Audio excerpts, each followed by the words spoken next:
Hello guys, in this video I'm going to show you how to set a payment method in the X app. But before that, don't forget to subscribe and leave a comment down below, because at 10,000 subscribers I'm going to show you my whole YouTube revenue statistics and growth strategy. So without further ado, let's just jump right into it.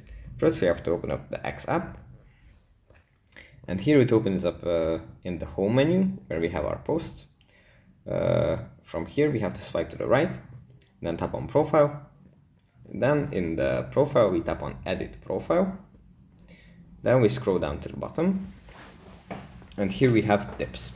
Now, if tips is on, if we turn on tips, so people can send us money, we can enter our Bitcoin address if we tap on the line below the Bitcoin address title. Here, a new tab opens up, and then we can just enter our Bitcoin address here.